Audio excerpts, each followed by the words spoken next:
नमस्कार, GTC news देख रहे तमाम दर्शकों का स्वागत है। मैं हूं राहुल राणा, हाजिर हूं एक बार फिर प्रदेश की तमाम बड़ी खबरें लेकर। आज हरियाणा में क्या कुछ खास रहा, ऐसी कौन सी बड़ी खबरें रहीं, सबकी जानकारी आपको विस्तार से दी जाएगी। लेकिन सबसे पहले शुरुआत करेंगे आज की हरियाणा की 10 बड़ी खबरों से। भारत में पहली हाइड्रोजन ट्रेन शुरू, पीएम मोदी ने हाइड्रोजन ट्रेन को दिखाई हरी झंडी।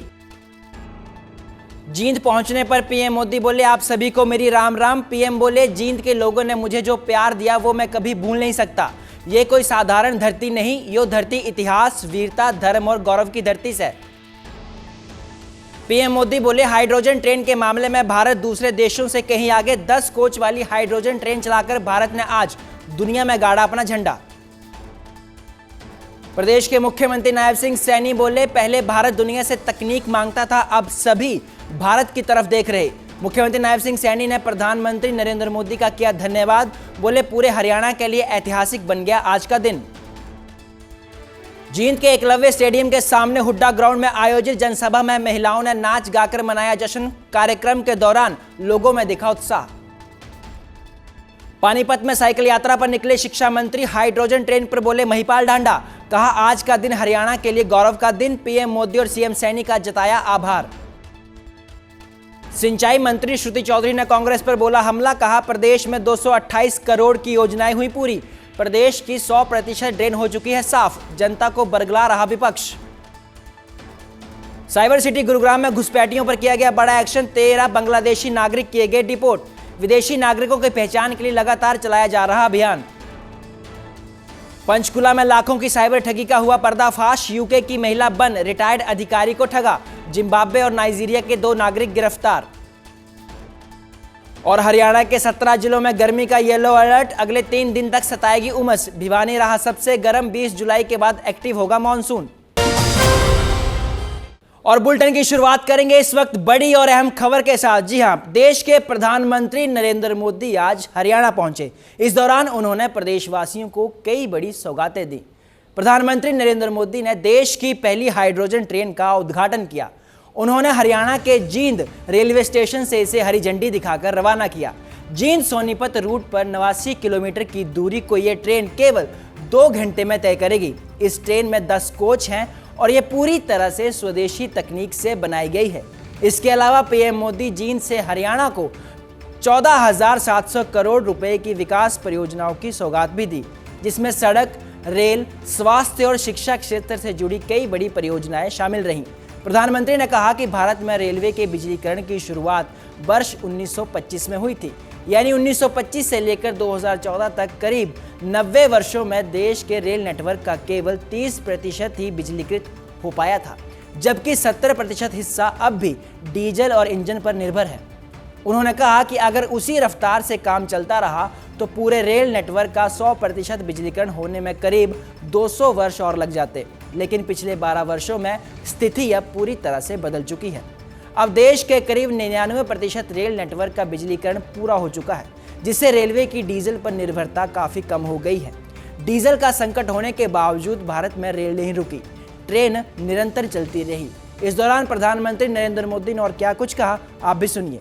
कई दशक पहले मैं संगठन के काम से पहली बार जींद आया था। फिर आप लोगों ने मुझे जो अपनत्व दिया, जो प्रेम दिया, वो आज तक मैं भूला नहीं हूं। मुर्रा भैंस का दूध, दही और घी, जींद का देसी बुरा और यहां का घेवर, ये वो यादें हैं जो जींद से जुड़ ही जाती है। साथियों, इतने वर्षों में जींद का घी और जींद का घेवर तो नहीं बदला, लेकिन जींद के तेवर बदल गए हैं। आज जिंद बीजेपी एनडीए के सुशासन मॉडल की तस्वीर बन रहा है। बीते वर्षों में पूरा हरियाणा ही विकास की नई पटरी पर चल पड़ा है। आज का ये कार्यक्रम डबल इंजन की बीजेपी सरकार के इसी मिशन को नई ऊर्जा से भर रहा है। साथियों, आज जिंद का, हरियाणा का नाम इतिहास के पन्नों में दर्ज हो गया है। आज यहां से देश को पहली हाइड्रोजन ट्रेन मिली है। आपको याद होगा साथियों, आज भी हम पढ़ते हैं, सुनते हैं कि भारत में पहली ट्रेन बॉम्बे से ठाणे के बीच चली थी, जिसे आज मुंबई कहते हैं। वैसे ही भविष्य में जब भी हाइड्रोजन ट्रेन का जिक्र आएगा तो जिंद का, सोनीपत का, हरियाणा का नाम भी आएगा ही आएगा। मैं आप सभी को, पूरे देश को भारतीय रेल की आधुनिकता से जुड़े इस बड़े कदम के लिए बहुत बहुत बधाई देता हूं। साथियों, आज 14,000 करोड़ रुपए से अधिक के अन्य प्रोजेक्ट्स भी हरियाणा को मिले हैं। इसमें रेलवे के, हाईवे के अनेक प्रोजेक्ट्स हैं, हमारी विरासत से जुड़े प्रोजेक्ट्स हैं और 2 नए मेडिकल कॉलेज भी हरियाणा की सेवा के लिए समर्पित है। वहीं इस मौके पर रेल मंत्री अश्विनी वैष्णव ने कहा कि आज का दिन ऐतिहासिक है। देश अब उन 5 देशों की सूची में शामिल हो गया है जहां हाइड्रोजन से चलने वाली ट्रेन का संचालन हो रहा है। जींद में स्थापित हाइड्रोजन प्लांट में हाइड्रोजन से बिजली तैयार की जाती है, जिससे ये ट्रेन संचालित होती है। इस तकनीक की सबसे बड़ी विशेषता यह है कि इससे किसी भी प्रकार का धुआं या प्रदूषण नहीं फैलता। इसके चलने से केवल पानी की बूंदें और जल वाष्प निकलती हैं, जिससे ये पूरी तरह पर्यावरण अनुकूल तकनीक मानी जाती है। रेलवे के मुताबिक यह पुराने जमाने की भाप और डीजल इंजन वाली ट्रेनों जैसा है। फर्क बस इतना है कि अब कोयला या डीजल जलाने की जगह से हाइड्रोजन से बिजली बनती है और इसमें कोई धुआं नहीं निकलता। यही वजह है कि इसे रेल यातायात का सबसे स्वच्छ तरीका बताया जा रहा है। आज का दिन ऐतिहासिक दिन है। एक ऐसी टेक्नोलॉजिकल उपलब्धि भारत ने आज हासिल की है जो इसीलिए संभव हो पाई क्योंकि भारत के नेतृत्व ने एक ऐसा बड़ा संकल्प लिया कि हाइड्रोजन की पूरी टेक्नोलॉजी देश में विकसित करेंगे और आज ये दिन उस संकल्प की सिद्धि का दिन है। आज इस उपलब्धि के साथ भारत अब दुनिया के उन चुनिंदा देशों में शामिल हो गया जहां हाइड्रोजन ट्रेन की पूरी टेक्नोलॉजी उपलब्ध है। हाइड्रोजन की टेक्नोलॉजी को अगर साधारण भाषा में समझें, पानी से हाइड्रोजन बनता है इलेक्ट्रोलिसिस के प्रोसेस के द्वारा। यहां जींद में हाइड्रोजन बनाने का एक प्लांट लगाया गया है। उस हाइड्रोजन से बिजली बनती है और उस बिजली से ट्रेन चलती है। कोई धुआं नहीं, कोई पेट्रोल या डीजल की रिक्वायरमेंट नहीं, एकदम साफ, स्वच्छ और सिर्फ निकलता है पानी की बूंदे, यानी पानी से चलना और पानी की बूंदों से वापस केवल वही उसमें से वाष्प निकलना। मैं इस बड़ी उपलब्धि के लिए भारत के नेतृत्व को, माननीय प्रधानमंत्री जी को और भारत के इंजीनियर्स की टेक्निकल क्षमता को सल्यूट करता हूं। यह ट्रेन जींद सिटी, पांडुपिंडारा तो हमारे सांस्कृतिक इतिहास में प्रसिद्ध स्थान है। फिर ललित खेड़ा, भंबेवा, ईशापुर खेड़ी, बुटाना, खंदराई, गोहाना, रबड़ा, लाठ, मोहाना, बड़वासनी यहां होते हुए आगे सोनीपत तक जाएगी। अभी आगे सोनीपत से दिल्ली की टेस्टिंग चल रही है। जब वो टेस्टिंग पूरी हो जाएगी तो फिर जींद से दिल्ली तक जाएगी ये गाड़ी। ये भारत की पहली हाइड्रोजन ट्रेन है। ये रेलवे के मॉडर्नाइजेशन का माननीय प्रधानमंत्री जी ने इन जो 12 वर्षों में एक तरीके से लगातार एक के बाद एक वंदे भारत, अमृत भारत, नए स्टेशन बनाना, नई पटरियां बनाना, वो जो काम लिया है हाथ में रेलवे का विद्युतीकरण करना, ये सब उसी का हिस्सा है माननीय प्रधानमंत्री जी के उस संकल्प का। प्रधानमंत्री नरेंद्र मोदी के बाद मुख्यमंत्री नायब सिंह सैनी ने भी जनता को संबोधित किया। उन्होंने कहा कि मैं प्रधानमंत्री नरेंद्र मोदी का हरियाणा की करीब 3.25 करोड़ की जनता की ओर से आपका हृदय की गहराइयों से स्वागत करता हूं। आज का ये अवसर केवल एक कार्यक्रम नहीं बल्कि विकसित भारत के अमृत संकल्प और राष्ट्र निर्माण की सामूहिक चेतना का प्रतीक है। आज सिर्फ परियोजनाओं का लोकार्पण और शिलान्यास नहीं हो रहा, बल्कि यह दिन पूरे हरियाणा के लिए ऐतिहासिक बन गया है। ग्रीन एनर्जी के संकल्प का परिणाम है कि देश की पहली हाइड्रोजन ट्रेन का गौरव हरियाणा और हमारे जींद को मिला है। आप 140 करोड़ भारतीयों के संकल्प के सारथी हैं। आपने केवल योजनाएं नहीं बनाई बल्कि देश की दशा और दिशा दोनों बदली है।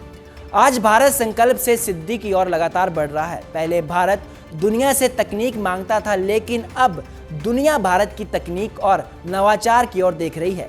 वैश्विक निवेशक भारत में अवसर तलाश रहे हैं। आज पूरी दुनिया ये कहने में लगी हुई है कि ये नया भारत है और ये मोदी की गारंटी वाला भारत है। इस दौरान प्रदेश के मुख्यमंत्री नायब सिंह सैनी ने और क्या कुछ कहा, आप भी सुनिए। साथियों, आज का ये अवसर ये केवल एक आयोजन नहीं है, बल्कि ये विकसित भारत के अमृत संकल्प, आत्मनिर्भर भारत के आत्मविश्वास और राष्ट्र निर्माण की ये सामूहिक चेतना का ये महोत्सव है।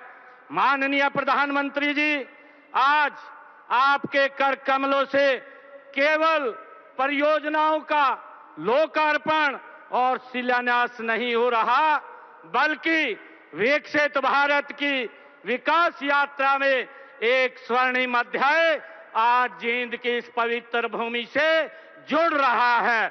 आने वाली पीढ़ियां इस दिन को केवल एक तिथि के रूप में नहीं, बल्कि उस ऐतिहासिक क्षण के रूप में याद करेंगी जब जींद की धरती से विकास के संकल्पों को नई उड़ान भरी है। माननीय प्रधानमंत्री जी, आज का दिन पूरे हरियाणा के लिए ऐतिहासिक है। यशस्वी प्रधानमंत्री जी, आपके दूरदर्शी नेतृत्व और ग्रीन एनर्जी के संकल्प का ही परिणाम है कि आज आपने देश की पहली हाइड्रोजन ट्रेन का गौरव हरियाणा को दिया है, हमारे जींद को दिया है। मैं इसके लिए आपका दिल से आभार व्यक्त करता हूं। माननीय प्रधानमंत्री जी, आप 140 करोड़ भारतीयों के सारथी हैं, उनके संकल्प के सारथी हैं, उनके सपनों के आप संरक्षक हैं। आपने केवल योजनाएं नहीं बनाई, बल्कि नए भारत की दिशा और दशा दोनों बदलने का काम आपने किया है। आपने केवल विकास की इमारतें नहीं खड़ी की हैं, बल्कि आने वाली पीढ़ियों का भविष्य आपने गढ़ा है।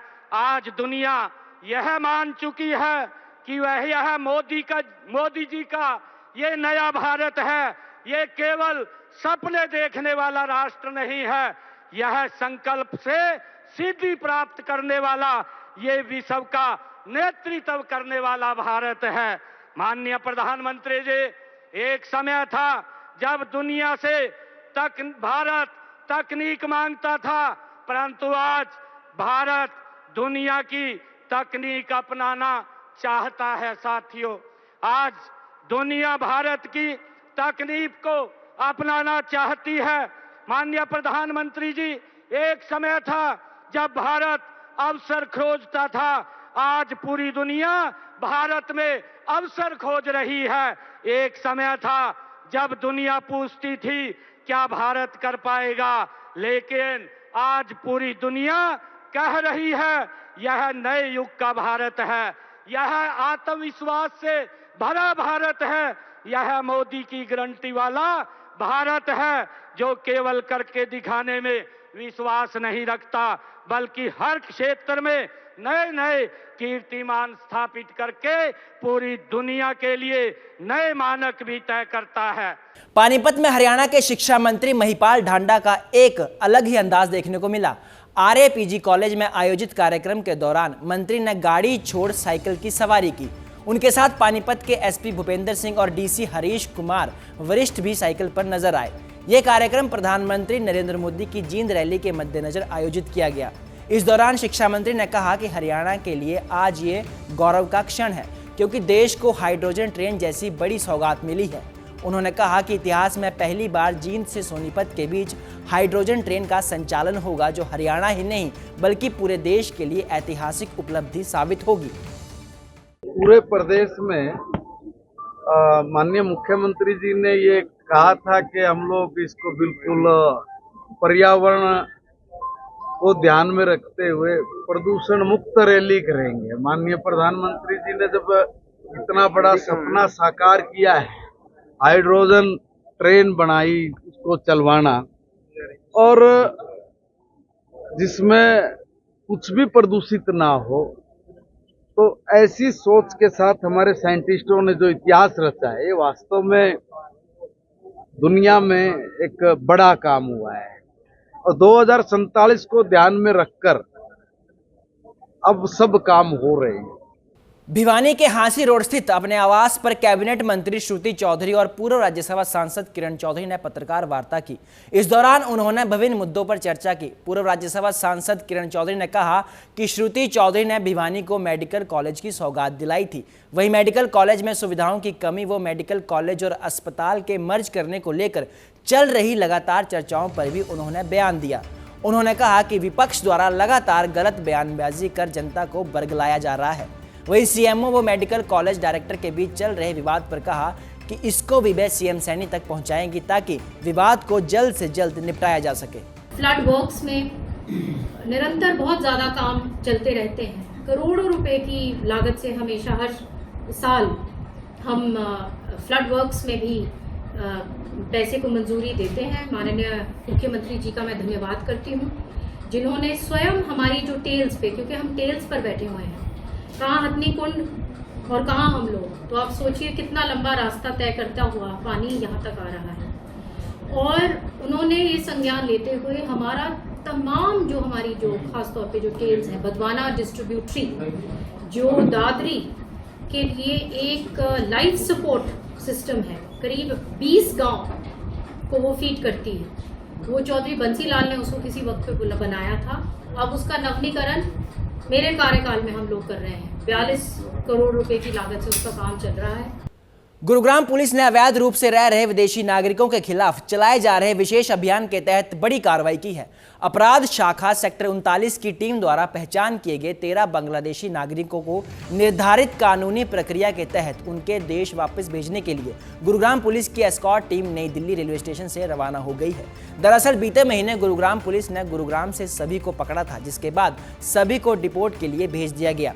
बता दें कि अपराध शाखा सेक्टर 39 की टीम ने विशेष चेकिंग अभियान के दौरान इनकी पहचान की थी। न्यू दिल्ली मालादा टाउन एक्सप्रेस से सभी नागरिकों को पश्चिम बंगाल के मालादा टाउन में ले जाया जाएगा। इसके बाद मालदा टाउन से निर्धारित प्रक्रिया के तहत भारत बांग्लादेश सीमा पर अधिकारियों को उनको सौंपा जाएगा। जिसके अलावा झुग्गी झोंपड़ियों, कॉलोनियों और किराए के मकानों में रह रहे होटलों और दस्तावेजों की भी जांच की जाएगी। हालांकि गुरुग्राम पुलिस ने संदिग्ध विदेशी नागरिकों की सूचना 112 पर देने की अपील की है। साथ ही किराएदारों और कर्मचारियों का पुलिस वेरिफिकेशन कराने की भी लोगों से अपील की, ताकि कोई भी विदेशी नागरिक बिना वेरिफिकेशन पे यहाँ ना रह सके।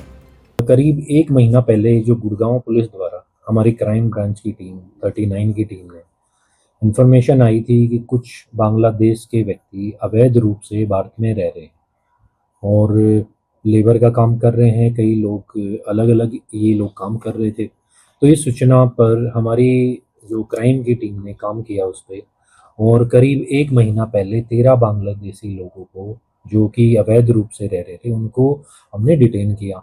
डिटेन करने के बाद उनके डॉक्यूमेंटेशन आदि चेक करे गए और उसमें पता चला कि ये लोग अवैध रूप से भारत में घुसे थे और इनको फिर डिटेन किया। उनकी प्रक्रिया है जिसके तहत इनको डिपोर्ट किया जाएगा। तो डिपोर्टेशन के जो डॉक्यूमेंट चले उन पे कार्रवाई की गई।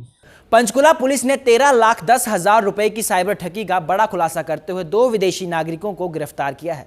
आरोप है कि जिम्बाब्वे का एक युवक स्टूडेंट वीजा और नाइजीरिया का दूसरा युवक मेडिकल वीजा पर भारत आया था। दोनों व्हाट्सएप पर खुद को यूके की महिला बताकर लोगों को फर्जी फॉर्म बिजनेस में 3 गुना मुनाफे का लालच देते थे और निवेश के नाम पर लाखों की ठगी को अंजाम देते थे। इस मामले में पंचकुला के एक 63 वर्षीय रिटायर्ड केंद्रीय सरकारी अधिकारी से 13,10,000 रुपए की ठगी की गई। पुलिस ने आरोपियों के पास से साइबर अपराध में इस्तेमाल मोबाइल फोन, सिम कार्ड और कई पासपोर्ट बरामद किए हैं। दोनों आरोपियों को अदालत में पेश कर 5 दिन के पुलिस रिमांड पर लिया गया है। पुलिस अब इनके अन्य साथियों और इस गिरोह से जुड़े दूसरे मामलों की भी जांच कर रही है ताकि पता लग सके कि कौन कौन से लोग इसमें शामिल थे। वर्ष 2026 में दर्ज हुए 17 नंबर मुकदमे में 2 अफ्रीकन शख्सों को गिरफ्तार किया है, जिनमें से एक का नाम टपीवा है जो नाइजीरिया का रहने वाला है और दूसरे का नाम केनेथ है जो जिम्बाब्वे का रहने वाला है। ये दोनों एक मेडिकल वीज़ा पे इंडिया में आया हुआ था और एक स्टूडेंट वीज़ा पे इंडिया में आया हुआ था। ये शख्स फर्जी फेसबुक व व्हाट्सएप के माध्यम से अपने आप को विदेशी महिला दिखाकर, यूके सिटीजन दिखा के, फार्मास्यूटिकल बिजनेस मॉडल पेश करके एक केंद्रीय विभाग से रिटायर्ड कर्मचारी के साथ इन्होंने 13 लाख रुपए की ठगी की थी। 11 तारीख को साइबर क्राइम पुलिस स्टेशन ने इनको गिरफ्तार किया था और 5 दिन के पुलिस रिमांड पे लिया गया था। रिमांड के दौरान इनसे 11 मोबाइल फोन व 7 फर्जी पासपोर्ट बरामद किए गए हैं और इनके अन्य साथियों को भी जल्दी ही गिरफ्तार किया जाएगा। तो किसी का फर्जी पासपोर्ट भी पाया गया? इनमें से एक केनेथ नाम के शख्स के पास 2 पासपोर्ट मिले हैं, जिनमें से एक पासपोर्ट नाइजीरिया कंट्री का है, एक पासपोर्ट जिम्बाब्वे कंट्री का है। एक पासपोर्ट को दिखा के ये वहां पे बादरगढ़ में रेंट पे रह रहा था। सोनीपत के शाहपुरतुर गांव से एक दर्दनाक हादसे की खबर सामने आई है। घर का कूड़ा डालने गई एक महिला की तालाब में डूबने से मौत हो गई।